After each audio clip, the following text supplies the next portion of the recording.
Welcome student in my YouTube channel. इस video में BSOC 131 के इकाई दूसरे को पढ़ेंगे, जिसका नाम है समाजशास्त्र का मानव विज्ञान के साथ संबंध क्या है। इसमें आपके 5 टॉपिक पढ़ने हैं। समाजशास्त्र एवं मानव विज्ञान की प्रकृति, समाजशास्त्र का उद्भव और इतिहास क्या था, मानव विज्ञान का उद्भव इतिहास कैसा रहा, समाजशास्त्र एवं मानव विज्ञान के क्या समानता है और क्या विभिन्नता है, ये चीज़ें हमें इस चैप्टर में पढ़नी है। इसमें पहला टॉपिक आता है समाजशास्त्र एवं सामाजिक मानव विज्ञान की प्रकृति कैसी थी। समाजशास्त्र सामाजिक विज्ञान क्षेत्र का सबसे नया विषय है। यह सबसे तेज गति से बढ़ आगे रहे शैक्षिक विषयों में से एक है। समाजशास्त्र एक लैटिन वर्ड है जिसका मतलब होता है संगी साथी एवं ग्रीक वर्ड लॉजी का मतलब होता है ज्ञान। 1838 में ऑगस्ट कॉम्टे द्वारा समाजशास्त्र को बनाया गया। मानव विज्ञान जिसकी उत्पत्ति ग्रीक शब्द एंथ्रोपोस जिसका अर्थ मानव है और लोगिया लोगोस अर्थ का अध्ययन मतलब मानव का अध्ययन करना, वह एकमात्र विषय है जो मानव समाज के अध्ययन में समाजशास्त्र के दायरे को पार करता है, जिसमें सामाजिक सांस्कृतिक मानव विज्ञान, जिसे सामाजिक सांस्कृतिक मानव विज्ञान भी कहा जाता है, भौतिक मानव विज्ञान, पुरातात्विक मानव विज्ञान जिसे पूर्व ऐतिहासिक पुरातत्व भी कहा जाता है, एवं भाषा विज्ञानी मानव विज्ञान की भी शाखाएं भी सम्मिलित हैं। मानव विज्ञान के क्षेत्र में पहले ये प्रवृत्ति थी। यह सूक्ष्म अध्ययन खास तौर से असाधारण गांव के अध्ययन से जुड़ा हुआ था और समाजशास्त्र वृहद अध्ययन खास तौर से आधुनिक समाज के साथ, जो कि वर्तमान समय में सच नहीं रहा है।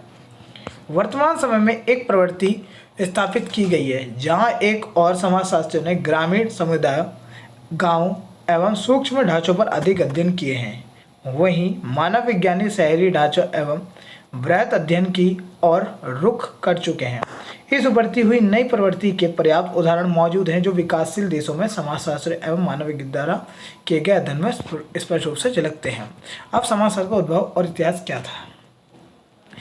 इसकी शुरुआत 19वीं सदी में एक शैक्षिक विषय के रूप में हुई।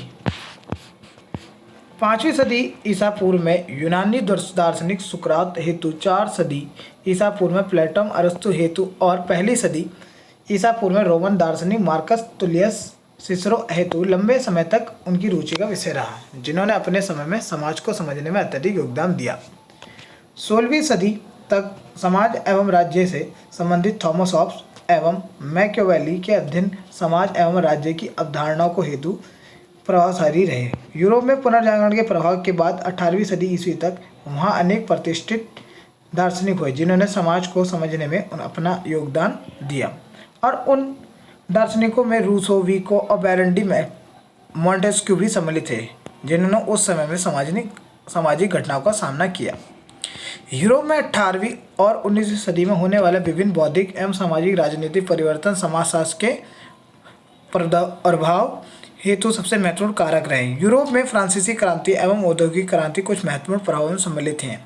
हालांकि क्लाउड हेनरी सेंट साइमन ने समाज के विज्ञान के विचार का उपयोग किया, तथापि अगस्त कॉम्टे वह फ्रांसीसी विद्वान थे जिन्हें आमतौर पर समाजशास्त्र के उद्भव को नींव रखने श्रेय जाता है। मानव विज्ञान की जैविक समानता के आधार पर उनकी किताब प्रिंसिपल ऑफ सोशियोलॉजी उस समय की एक महत्वपूर्ण योगदान थी। अमेरिका में सामाजिक दार्शनिक लेस्टर एफ वर्ड ने अपनी पुस्तक डायनेमिक सोशियोलॉजी द्वारा समाजशास्त्र के विकास में महत्वपूर्ण योगदान दिया, जो कि सामाजिक प्रगति एवं सामाजिक कार्यवाही की अवधारणाओं से संबंधित है। लेकिन वैज्ञानिक पद्धति का इस्तेमाल करके समाजशास्त्र के विकास में सबसे महत्वपूर्ण योगदान इमाइल दुर्खिम ने अपनी रचना रूल्स ऑफ सोशियोलॉजिकल मेथड और सोसाइटी 1897 में किया था। समाजशास्त्र के विकास में कार्ल मार्क्स ने भी महत्वपूर्ण योगदान दिया। हालांकि उनके योगदान समाजशास्त्र की कोई सीमा को लांघकर काफ़ी आगे जाते हैं। समाजशास्त्र से संबंधित उनकी सबसे लोकप्रिय किताब है दास कैपिटल है। अब आता है मानव विज्ञान में उद्भव एवं इतिहास। किस तरीके से इसका उद्भव हुआ और इतिहास क्या है। मानव विज्ञान और उसके शैक्षिक पेशे की विषय वस्तु प्राकृतिक विज्ञान एवं मानविकी से शुरू हुई। आज भी इसी प्रवृत्ति का अनुसरण किया जाता है। मानव विज्ञान के अत्यधिक विभिन्न विषय वस्तु को ध्यान रखते हुए मानव विज्ञान के बौद्धिक विकास और इसके उद्भव के बारे में व्यापक रूप से पता लगाना मुश्किल है। इसका इतिहास चित्रण सामाजिक सांस्कृतिक मानव विज्ञान, ब्रिटेन में स्थापित सामाजिक मानव विज्ञान एवं संयुक्त राज्य प्रयोग में की जाने वाली सांस्कृतिक मानव विज्ञान पर केंद्रित हो सकता है, क्योंकि यह समाजशास्त्र के साथ मानव विज्ञान की सबसे समीपवर्ती शाखा है। मानव विज्ञान की स्थापना ग्रीको रोमन पुनर्जागरण काल से हुई, खास तौर से 5वीं शताब्दी ईसा पूर्व में हेरोडोटस के लेखन के साथ वोगेट के अनुसार हेरोडोटस को संभावित अग्रदूत के रूप में भी उद्धृत किया गया है, नरवंश विज्ञान के जनक के रूप में नहीं। कई सदी के बाद कुछ दार्शनिकों ने समाज एवं राज्य के अध्ययन में रुचि लेनी शुरू की, खास तौर से 16वीं सदी में।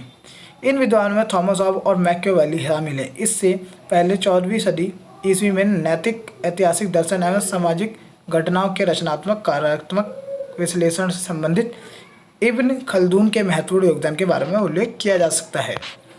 यूरोप में पुनर्जागरण के प्रभाव के बाद 18वीं शताब्दी तक वहाँ अनेक प्रतिष्ठित दार्शनिक हुए जिन्होंने समाज को समझने में अपना अत्यधिक योगदान दिया, और उन दार्शनिकों में रूसो, विको एवं बैरन डी मॉन्टेस्क्यू भी सम्मिलित थे, जिन्होंने उस समय की सामाजिक घटनाओं का सामना किया। मानव विज्ञान एवं सामाजिक विज्ञान का विकास, जो पहले के दार्शनिक एवं ऐतिहासिक अध्ययनों से आगे जाता हुआ 2 चरणों में सामने आया। पहला चरण था आपका दार्शनिक इतिहास से मनुष्य समाज एवं सभ्यता के अध्ययन को अलग करने सफल रहे। इस प्रकार अनेक सामाजिक विज्ञान को तैयार किया। दूसरी ओर मॉडर्न साइंस के ये मत है कि मानव विज्ञान इतिहास के रूप में शुरू हुआ है। एक तरफ मोलेनोविस्की की किताब ऑर्गेनटॉस ऑफ द वेस्टर्न पैसिफिक 1922 एवं रिडल्फ ब्राउन के द अंडमान आइलैंडर्स सबसे प्रारंभिक महत्वपूर्ण आधुनिक रचनाएं थी, जो स्पष्ट रूप से मानव विज्ञान के नए आधुनिक दौर के उद्भव को चिन्हित करती है। ये रचनाएं मुख्य रूप से सैद्धांतिक अभिविन्यास के साथ गहन क्षेत्रीय कार्यों पर आधारित थी। इन दोनों मानव विज्ञान की रचनाओं पर प्रभाव शीघ्र ही ब्रिटेन से आगे उत्तरी अमेरिका तक पहुंच, जिसे आमतौर पर सांस्कृतिक मानव विज्ञान का केंद्र माना जाता है। अब समाजशास्त्र और मानव विज्ञान की क्या समानताएं थी? इन दोनों के बीच संबंध इतना घनिष्ठ है कि वर्तमान समय इनके बीच बहुत कम अंतर होगा। ऐसे कई प्रतिष्ठित मानव विज्ञान हैं जो समाजशास्त्र और मानव विज्ञान, खासतौर पर सामाजिक सांस्कृतिक मानव विज्ञान के घनिष्ठ संबंधों के पक्षधर हैं। उदाहरण के लिए फ्रेजर शायद पहले मानव विज्ञानी हैं जिन्होंने सामाजिक मानव विज्ञान के प्रथम प्रोफेसर के रूप में 1908 में अपना उद्घाटन भाषण में ही परिभाषित किया कि सामाजिक मानव विज्ञान समाजशास्त्र की एक शाखा है जिसका संबंध आदिम समाजों से है। रेडल्फ ब्राउन के मत अनुसार सामाजिक मानव विज्ञान तुलनात्मक समाजशास्त्र है।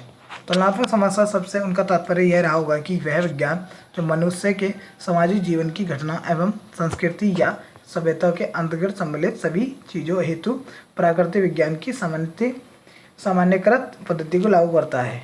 यह सामान्य कानून को स्थापित करने के लिए एक विशेष घटना या कार्यक्रम को प्रदर्शित करने की एक पद्धति है। ऐसे कई दूसरे मानव विज्ञानी भी हैं जो लोग उनके विचार से सहमत। उदाहरण के लिए इवांस प्रिचर्ड एक दूसरे प्रसिद्ध मानव विज्ञानी सामाजिक मानव विज्ञान को सामाजिक अध्ययन की एक शाखा मानते हैं। वह शाखा जो कि मुख्य रूप से आदिम समाजों के अध्ययन पर बल देती है। उनका मत है कि जब लोग समाजशास्त्र की बात करते हैं तो सामान्य तौर पर वह लोग सभ्य समाजों की विशेष समस्याओं का मन ही मन अध्ययन करते हैं। समाजशास्त्र से पहले मानव विज्ञान का उद्भव हुआ और शुरुआत से ही इन दोनों के विषय में वस्तुएं में खास तौर से सामाजिक सांस्कृतिक मानव विज्ञान के बीच अंतर करना बहुत कठिन था। जहां मानव जाति एवं उससे संबंधित पहलुओं के समग्र अध्ययन के रूप में मानव विज्ञान को बनाया गया, वहीं ऑगस्ट कॉम्टे ने यह भी माना कि समाजशास्त्र मानव समाज का गहन अध्ययन होगा और इस कारण समाजशास्त्र को सभी वैज्ञानिक रानी कहा जाना चाहिए। फ्रेड डब्ल्यू वॉगेट के अनुसार समाजशास्त्र और मानव विज्ञान के बीच का अंतर व्यापक अवधारणा एवं विधि के स्तर के स्थान पर अनुप्रयोग स्तर पर है। वो कहते हैं कि आप एक बार पढ़ लेना इसमें क्या क्या कहा उन्होंने। इसके बाद पश्चिमी विद्वानों के अनुसार उनके बीच प्रमुख अंतर ये था कि जहाँ समाज मानव विज्ञान दूसरों का अध्ययन था, वहीं समाज शास्त्र अपने समाज के गैर पश्चिमी विद्वानों के विषय दूसरों की भांति विषय वस्तु बन गए। तब दोनों विषयों के बीच का अंतर गौण हो गया। उदाहरण के लिए जब पश्चिमी विद्वान जाति को सामाजिक मानव विज्ञान के रूप में अध्ययन करेंगे, तब भारतीय विद्वानों के लिए समाजशास्त्र भी हो सकता है।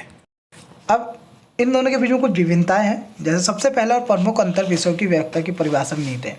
ये समाजशास्त्र समाज का अध्ययन है, जबकि मानव विज्ञान मनुष्य और उन सभी चीज़ों का अध्ययन जो मानव से संबंधित होती हैं। समाजशास्त्र एवं मानव विज्ञान के बीच मुख्य अंतर उनके ऐतिहासिक पृष्ठभूमि के माध्यम से पता लगाया जा सकता है। औद्योगिक क्रांति एवं फ्रांस क्रांति से हुए महान सामाजिक परिवर्तन के बाद समाजशास्त्र के प्रादुर्भाव का मुख्य रूप से सामाजिक परिवर्तन लाने के प्रयास हेतु जिम्मेदार ठहराया जा सकता है।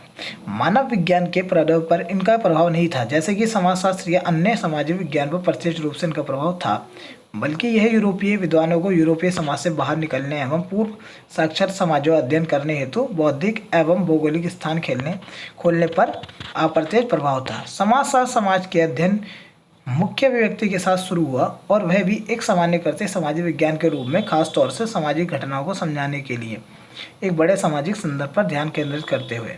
दूसरी ओर मानव विज्ञान की प्रारंभिक मुख्य अभिरुचि गैर यूरोपीय एवं या गैर पश्चिमी समाजों के अन्य विदेशी समुदायों का अध्ययन था। इस कारण इनका अध्ययन एवं अभ्यास यूरोप अर्थात पश्चिमी समाजों के साथ बाहर स्थित सरल लघु स्तरीय एवं पूर्व साक्षर समाजों के अध्ययन पर ही था। यह प्रवृत्ति खास तौर से 20वीं सदी के मध्य समय में बदल गई, जब मानव विज्ञान ने अपने क्षेत्रीय अध्ययनों को आधुनिक एवं शहरी ढांचों तक फैलाया, जबकि समाजशास्त्रियों ने ग्रामीण एवं सरल समाजों के अध्ययन की ओर अपना रुख किया। मानव विज्ञान क्षेत्र आधारित विज्ञान के रूप में शुरू हुआ। मुख्य रूप से मानव विज्ञानी अन्य विधियों एवं तकनीकों के साथ गुणात्मक तरीकों का भी उपयोग करते हैं। खास तौर से वह प्रतिभागी प्रेक्षण का उपयोग करते हैं। मानव विज्ञानी क्षेत्रों में जाते हैं एवं कई महीने तक या यहाँ तक कि कई वर्षों तक लोगों के साथ रहते हैं और उनका समाज का हिस्सा बनकर उनकी संस्कृति को सीखते हैं।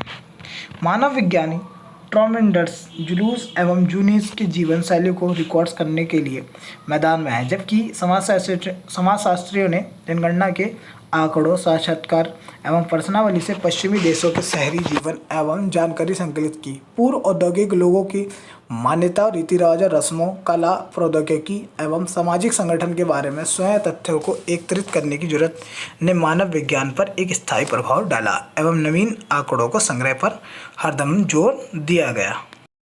जब कोई भारतीय आदिवासी गांव का अध्ययन करता है तब वह मानव विज्ञानी होता है, और जब वह गैर आदिवासी गांव का अध्ययन करता है तो वह एक समाजशास्त्री होता है। या जब वह किसी गांव आदिवासी या गैर आदिवासी का अध्ययन करता है तो वो मानव विज्ञानी होता है, परंतु जब किसी नगर या शहर का अध्ययन करता है तो समाजशास्त्री कहते हैं। इसमें आपका सारांश है, सारांश मतलब शॉर्ट में पूरी चैप्टर है। बाकी जो भी इम्पोर्टेंट टॉपिक थे उसको मैंने हाईलाइट कर दिया है। और जानकारी के लिए हमारे चैनल को शेयर और सब्सक्राइब करना ना भूलें।